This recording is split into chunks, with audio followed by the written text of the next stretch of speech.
Hey, thanks for pressing play. This is Aaron Espy, reads his newsletter called 3 on Thursday. I'm your host, Aaron Espy. I'm joined by my co-host. It's just me in here. All right, this week, the 3 things. One is an Ask Me Anything question. One is a little short story. And then the third thing is some songwriting thoughts. Okay, here we go. Ask Me Anything. This one is it's from a lot of people. They've been asking me about my hand. In July, June, end of June, I broke it in Mexico on a rope swing. Since then, I've been going through physical therapy and daily hand exercises and all kinds of things. It's been, July 1st to now, however long that is.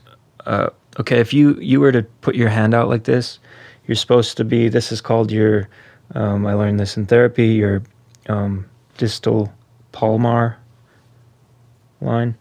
Unless you're a palm reader, you probably don't know that, or a hand therapist. Most people, you should be able to take your hand, I can on this hand, and curl your fingers like a hook, and they should all come down to right about there. So for me, the biggest thing with guitar playing is curling your fingers, and I've been really working on, for a while they couldn't even, I could only do like that. It's these 2 fingers. And now I can curl them about like that, and they go down to the middle of the palm, which is pretty good. So that's where I'm at. What does that mean as a guitar player? I started playing guitar again. I still can play pretty much everything. It's just a little bit stiff. It's kind of like walking, but if you have somebody on your back. So it's just a little more annoying and slower, but it's getting easier and easier. So thanks for the concern, and I'll keep going. If you're going through physical therapy, stick to it and listen to your doctors and your therapists. I would not be this far without Alyssa and Dr. Rubright, and a bunch of toys that look like they're for 3-year-olds. So, okay, that's number 1. Okay, so this is a short story I wrote. I kind of say there are 2 things that happen to everybody up north, and one is you'll hit a deer, and then 2 is you will, with your vehicle, not punching a deer. You'll hit one with your car. The second one is that you'll probably end up in the court report. The court report is a section of a small-town newspaper in the upper Midwest in which all the weekly misdemeanors are printed. It takes up a half a page. The format includes the name of the person, their offense, how they pled, and the fine.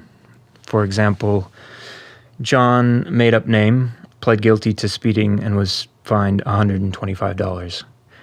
Jane, made up name, pled guilty to no seatbelt and was fined $110.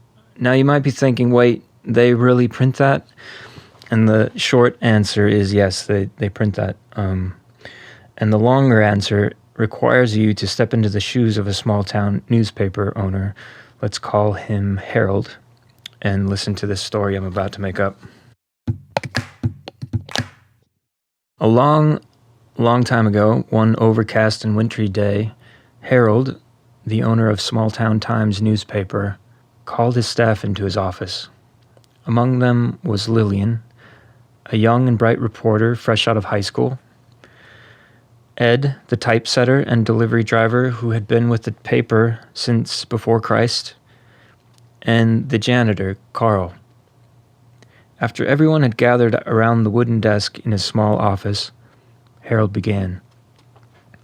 "We're struggling, folks. If we can't find a way to sell more papers, we're all going to have to go back to farming.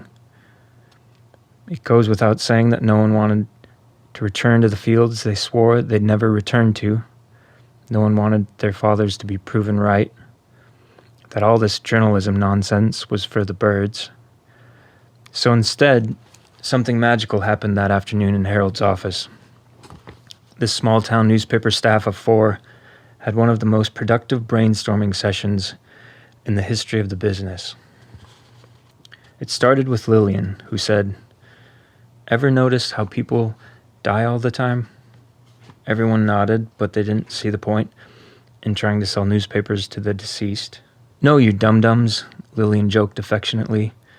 "We would sell to their relatives. I mean, who wouldn't want to read about the life of a loved one after they've passed?" And she went on to describe a section of the newspaper that would eventually be called obituaries, a section even the New York Times soon emulated. Ed, the typesetter and delivery driver, chimed in next.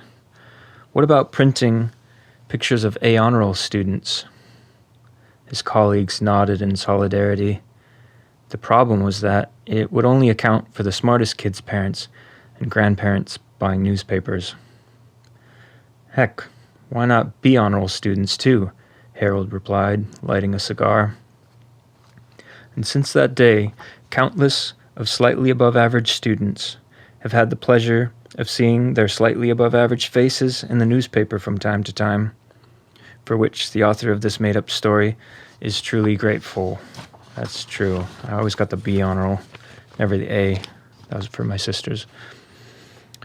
But it was Carl, the janitor, who surprised everyone next. You see, Carl had recently been ticketed for speeding. While at the courthouse paying his fine, he noticed a list of names displayed on the wall by the water cooler. Among them was his own. The name of the list? Court Report.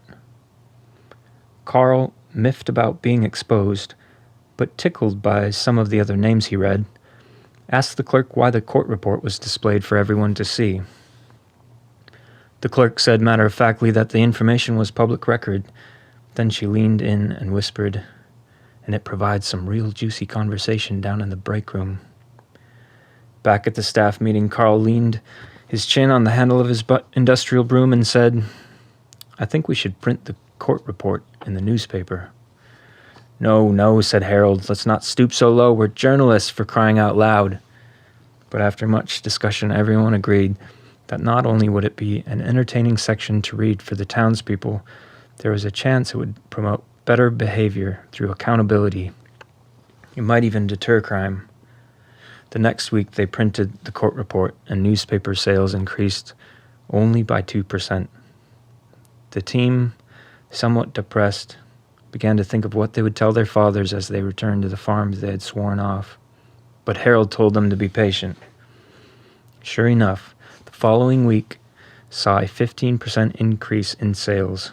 By the following month, word had spread, and small-town Times had trouble keeping up with demand. Sales had increased by 132%, with no sign of slowing down. To this day, thanks to this humble staff and its historic brainstorming session, the court report remains a tenet of small-town newspapers across the upper Midwest. Not only does it help sell more papers, it helps deter crime and employ many, not to mention some of the finest journalists who have gone on to become folks like Walter Cronkite, Dan Rather, and Barbara Walters. Probably. Well, maybe. I don't have time to fact check any of this. The end. All right, number 3 on songwriting, avoiding the awkward co-writing start. Co-writing is a strange activity if you've never done it before, especially with someone new, but here's one way that helps me ease into the write without it feeling too awkward. As you're getting to know each other, keep track of words and phrases that stick out. Keep track of interesting topics. You don't have to write it down, but just be aware. After you've been chatting for a bit, rather than saying, "Okay, what should we write about today?" you can mention the things you've been keeping track of, words, phrases, interesting little paradoxes. Why do this? It's less jarring and more natural, and it makes everything that you've talked about so far a part of the co-write. It's like the conversation was the on-ramp, and now you can easily merge onto the highway. It'll save you time and headspace. The other day I was in a session. My co-writer and his wife had just had their first baby. we were talking about his new life of being a dad. After all the pleasantries, what do you think we naturally wrote? Heavy metal headbanger? No, lullaby. Start your co-writing session from the minute you say, "Hi, nice to meet you." It'll lead you to natural collaboration and help you avoid awkward stops and starts. All right, that does it for this week. Thanks for tuning in. I'll see you next time, and until then, keep it between the ditches.